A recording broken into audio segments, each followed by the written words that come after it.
រឿងតំឡងបំពីសន្តានកាលពីព្រេងនាយមានបរមប្តីប្រពន្ធនាំគ្នាទៅសួរបងប្អូននៅភូមិព្រៃសណ្ដែកដើរទៅប្រទះនឹងអាតំឡងបំពីសន្តានកំពុងតែទឹមគោភ្ជួរស្រែបរោះប្តីប្រពន្ធនោះសួរថាញ៉ាអើយញ៉ាផ្លូវណាកាត់ត្រង់ទៅលើភូមិព្រៃសណ្ដែកត្បិតខ្ញុំខានមកយូរឆ្នាំហើយមិនដឹងជាផ្លូវណាកាត់ទៅឲ្យត្រង់កូនក្រលបង្គោលស្នឹងអាក្រហមមួយនេះម្ដាយក្មេកគាត់ចែក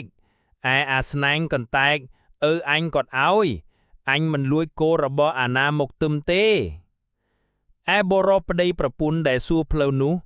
ឮហើយនិយាយគ្នាថាញ៉ានេះយើងសួរផ្លូវគាត់និយាយពីគោហើយស្ដីកំរក់កំរឿយឲ្យយើងផងណែយើងកុំខ្ចីសួរវាយូរឆាប់គង់តែនឹងទៅដល់ផ្ទះបងប្អូនមិនខានហើយក៏បណ្ដាគ្នាហួកទៅឯអាតំឡងបំពីសន្តាននោះក៏ខំភ្ជួរស្រែមិនឈប់ដល់ពេលថ្ងៃជិតត្រង់មេតំឡងជាប្រពន្ធក៏ទូលបាយទៅឲ្យប្តីបរិភោគលូបទៅដល់ក៏ដាក់ល្អីបាយក្រោមមិនលុបឈឿនៅភ្លឺស្រែប្តីឃើញប្រពន្ធយកបាយមកឲ្យក៏ឈប់ភ្ជួរស្រែបរិភោគបាយនិយាយទាំងខឹងប្រាប់ប្រពន្ធថាមានបុរសប្តីប្រពន្ធបណ្ដាគ្នាមកពីណាចោទប្រកាន់ថាអញលួចគោវឿឯគោមួយនឹមនេះប្រកាសជាម៉ែឪឯងចែកមកប្រពន្ធឃើញមាត់ប្តីនិយាយមហប់នឹកស្មានថាស្ដីឯខ្លួនស្រាប់តែខឹងហើយឆ្លើយតបទៅវិញថាអញគិតថាប្តីមកភ្ជួរស្រែតលថ្ងៃត្រង់ខំប្រញាប់ប្រញាល់ទូលបាយមកឲ្យស៊ីឥឡូវទៅជាថាឯងមានសហាយអញសហាយនឹងឈ្មោះអាណាគាត់រកមុខឲ្យឃើញឯប្តីមិនទាល់តែពោមបាយអស់មួយកូនល្អីប្រពន្ធថាអ្វីក៏មិនលឺផងលុះប្តីបរិភោគរួចប្រពន្ធកន្ត្រាក់យកល្អីប្តីសួរថាឯងមានការអ្វីឯផ្ទះបានជាប្រញាប់ម្លេះប្រពន្ធថាអញមុខជាប្រាប់ម៉ែឪអញមិនខានហើយក៏កណ្ដៀតល្អីត្រឡប់ទៅផ្ទះដល់ផ្ទះជួបនឹងម្ដាយនិយាយទាំងខឹងមុខក្រហមប្រាប់ម្ដាយថាកូនប្រសាម៉ែឯងវាល្អហើយខ្ញុំទូលបាយទៅឲ្យស៊ីដាក់ល្អីស្ទើរតែមិនតន់វាស្ដីឲ្យខ្ញុំថាមានសហាយចំណែកម្ដាយនោះខឹងញ័រឡើងថាហងឯងដូច្នេះទេបានជាមុខក្រហមឯងថាកូនថាចៅបានជាចាំផ្ទះឲ្យវាឥឡូវវាថាឯងលួចថ្នាំវាដូដងមេអន្តរាធានឯងក្រោយកុំនិយាយដូច្នេះមិនត្រូវទេសូម្បីតែថ្នាំមួយឆ្នុកក៏អញមិនលួចយកផងបើទុកជាអញយកមែនម្ដាយនឹងកូនមិនត្រូវហងឯងពោលឲ្យអញខ្មាត់គេទេចាំឪហងឯងមកអញប្រាប់ឲ្យជេរវាយប្រដៅហងឯងមិនខានលុះយូរបន្តិចប្តីមកពីកាប់បង្គោលធឿរបងបង្ការមិនឲ្យគោក្របីចូលស៊ីសំណាបសន្ទូងប្រពន្ធនិយាយប្រាប់ប្តីថា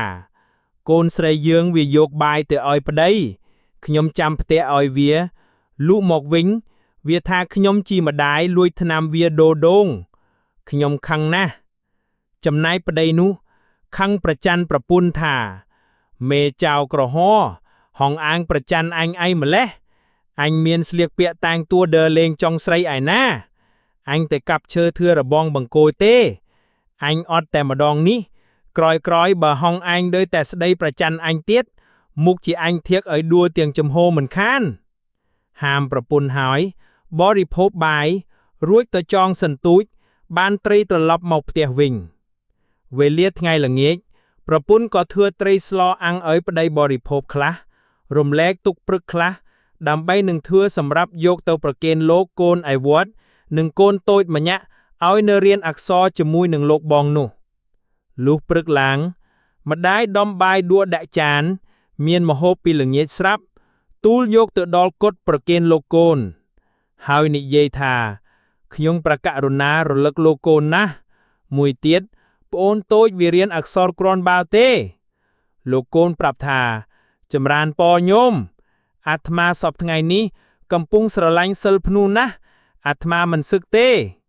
ម្ដាយក៏ហៅកូនតូចដែលនៅបម្រើលោកបងថាអានាងលាលោកបងទៅផ្ទះនឹងម្ដាយបានមួយថ្ងៃសិន តបិតពួកឯងរលឹកណាស់កូនតូចឆ្លើយប្រាប់ម្ដាយថាត្រីងៀតលោកបងនៅពីកន្ទុយទុកនៅកុដិ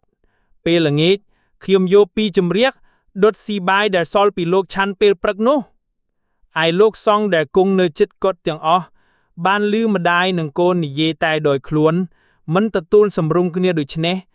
លោកទាំងអស់ទប់ពុំបានក៏សាយត្រហឹងអើងអាបឧបាសិកានោះក៏សំពាក់លាលោកកូនត្រឡប់មកដល់ផ្ទះវិញហើយលុតជង្គង់ជូនបុណ្យប្តីថាខ្ញុំជូនបុណ្យអ្នកផងប្តីឆ្លើយថាអញឃើញបាយសម្លខអាំងភ្ជួរទុកនៅសង្រែក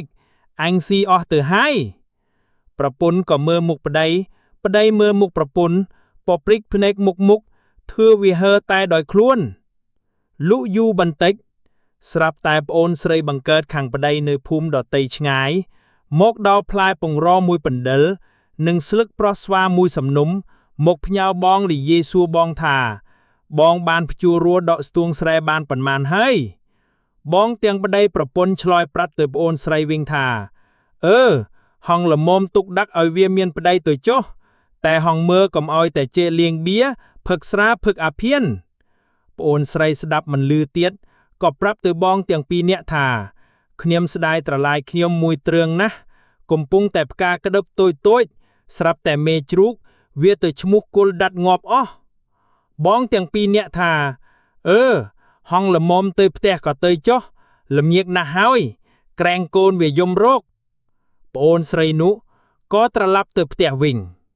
ព្រោះអ្នកទាំង7នាក់គឺបុរសស្ត្រីប្តីប្រពន្ធម្ដាយឪលោកភិក្ខុកុមារជាកូននិងប្អូនស្រីសុទ្ធតែថ្លង់និយាយមិនចោះសម្រុងគ្នាបានជារឿងនេះគេហៅថារឿងតម្លង់7សន្តានស្ដាប់មិនជាក់កុំអាលញាក់ចិញ្ចើម